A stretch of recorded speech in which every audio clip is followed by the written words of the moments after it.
to create the same amount of dynamic range. That's why there's math conversions for that purpose. But I'm not trying to bog this video down with that. Basically, if you want to have more dynamic range and you're stuck in 10 bits, you need to use a log curve. Otherwise, you're going to run out of steps real quick if every step is evenly spaced out like in a linear, like we saw in this last one here. But the advantage of the linear stuff is that it looks great right at a camera because you're occupying the full waveform. So you have a nice amount of contrast already. And we're going to talk about contrast a lot during this video.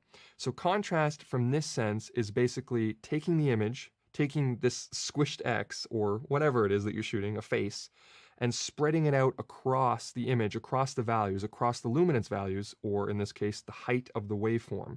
And when it reaches down lower and higher, you're going to get darker blacks and brighter whites, and it's going to have more contrast, right? You guys know this already if you've ever edited a photo or anything.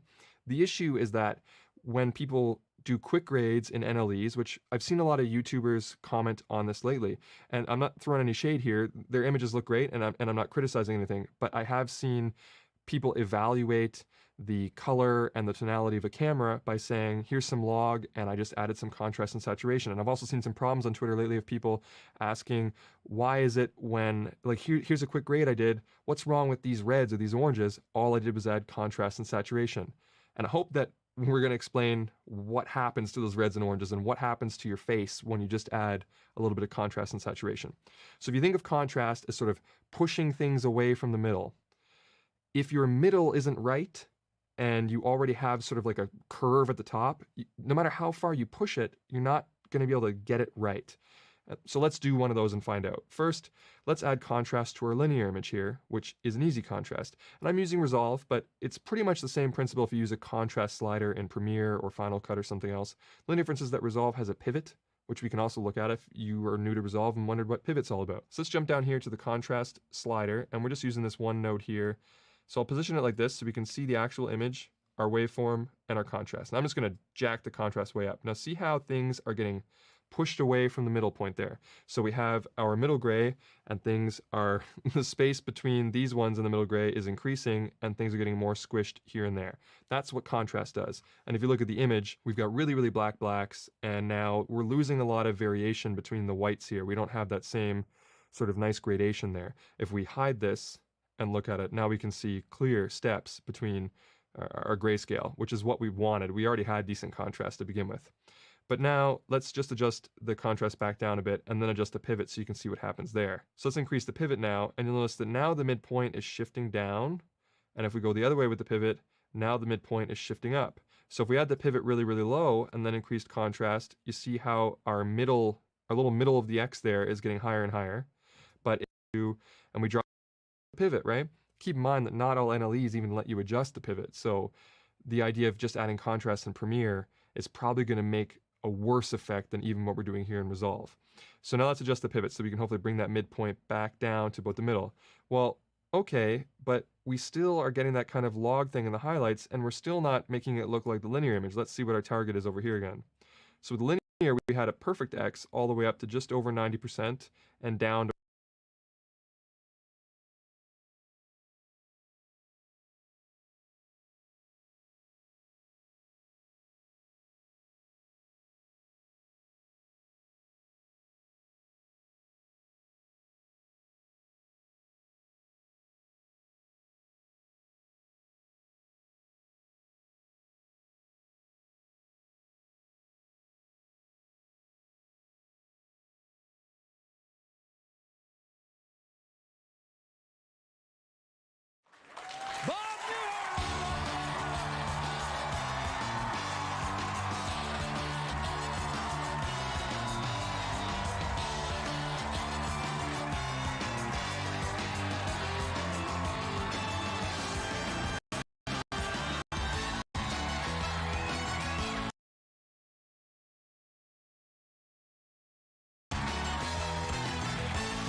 first of all, I want to say hi, Bob. That's very important.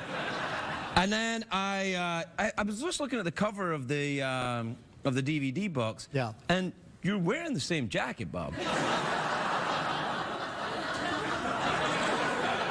Are you? No, this is. Yeah, that's it. Because I have another one, and I could have worn that, you know. But Yeah. No, it's all right. This is the series when you were the psychotherapist. yeah. Not the Innkeeper series. No. All right, that's coming out later. That was the Innkeeper was Newhart. This is. Oh, that's the Bob Newhart show. Yeah, sorry. Man. All right. Did you insist on calling the shows after your name, or was that the network? No, I insisted on it because because I didn't want to get lost. You know, I didn't want it to be the Fred Amsterdam show. Yeah. Fred Amsterdam, sadly. Yeah, I know. I heard. Yeah. Now, you, of course, are good friends with Don Rickles, aren't you? Yes. Yeah, I haven't seen Rickles for a while. I think he's not speaking to me. Well, he just had that big thing on Spike. Yeah, the big, like a big tribute event to him. You did you said you were on tape, right? Oh, was I? Oh, well, then that's fine. No. Were you there? No, I wasn't there. I was in Seattle with, but I did a thing. A tape. Yeah. That's all right. Because you and Rickles have been friends since, well, a long time ago. Really, I don't want to say. Maybe the 50s? No. I wouldn't have known anybody in the 50s. So, because the first record I made in 1960. So really? Yeah. Because it used to be when you were on an airplane, the only thing you could hear on an airplane was your comedy albums. Because it was. I've heard them a lot, Bob. Introducing Tobacco to Civilization. I've heard that so many damn times. I've heard it more than you. I did a command performance one time. For the Royal Family? Yes, in 1964. I was doing a show in New York with Carol Burnett, Catherine Valenti, John Davidson, and I was invited to do the command performance.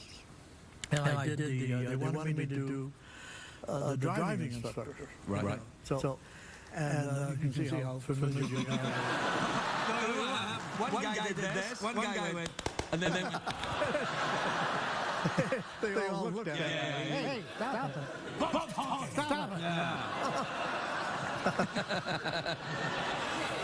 Anyway, I did this routine as a driving instructor. I'm instructing this woman how to drive. So I sit down and I'm going, oh, Mrs. Webb, I noticed you've had one lesson here already. And then I realize, wait a minute, you're in London. Mrs. Webb's over here. Oh, I noticed you've had one lesson already. Good. And was it the Queen that was there? The Queen was there. Did you meet her afterwards? Well, yeah, you meet her on the stairs. Have you met her? No. Oh. Are you kidding me, Bob? No, man. I've done too many Queen jokes here. Oh, it's the same one, though, the same Queen. The same joke as well. What? Same Queen, though. Yeah. She's been doing it for a long time. It was odd because, you're used to a certain rhythm, when you've done a routine after a while. But there was like a pause. Like I would say, when I'd get to a joke and then there'd be a pause and then there'd be laughter and then there'd be pause and then there'd be a laughter. And I realized what was happening was the audience was sitting and then they'd look at the royal box and if she was laughing, then they'd start laughing. So there was, oh, okay. Really? Really? Yeah, really. That's what people do with a warm-up comedian here.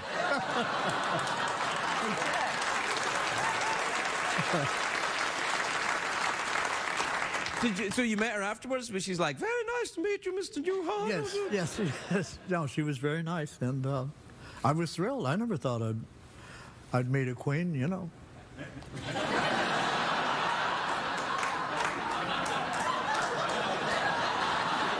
If you're going to leave low-hanging fruit like that hanging around, come on, Bob.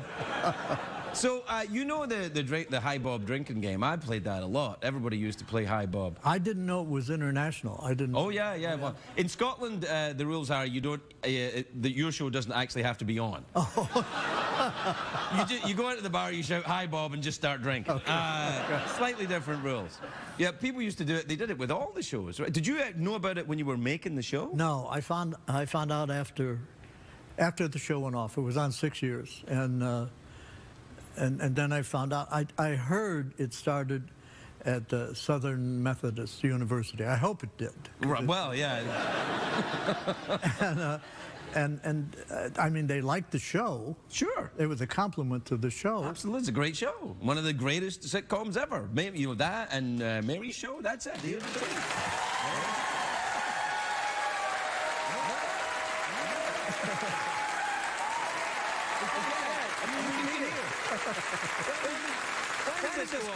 When did this go off the air? This is like 1978. It went off there in 78, and here, like most of these people were born in 1978. I am being so nice to you right now. And yet, they still, because it's a classic piece of work. Were you aware of it at the time? Were you aware of what you were doing? Well, we were part of that lineup.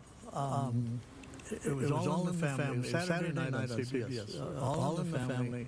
MASH. Mary Tyler Moore, us, and Cole Burnett. That's a pretty strong lineup. I think CBS would be pretty happy to have that right now. What are you going to do? You should maybe come back and do CSI Bob Newhart. That would work. Thank you. You could solve a few crimes, have a few laughs. I'd enjoy it. Okay. We have to take a commercial break. Okay. All right. Fine.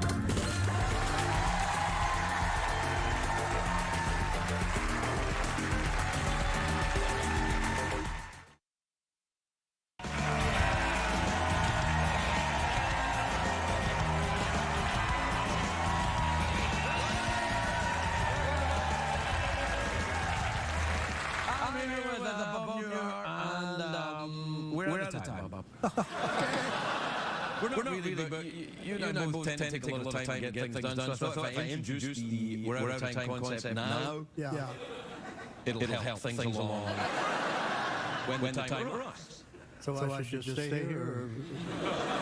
I think I speak for everyone watching the show is that they prefer if you stayed and I left.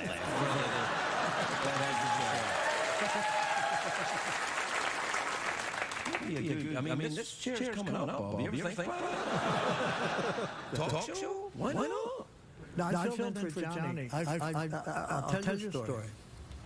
I was kind of being groomed.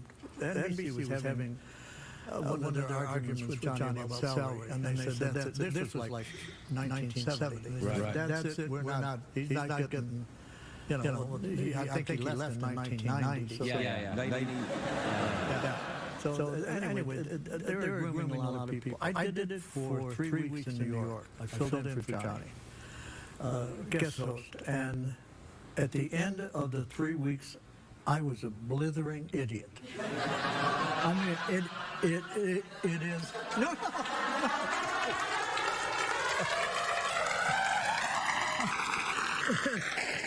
No, it is the toughest job in the. It's the toughest job in the world, and you did what? 10 years? More? 10 years. 10 years. Yeah, but I only. Yeah. But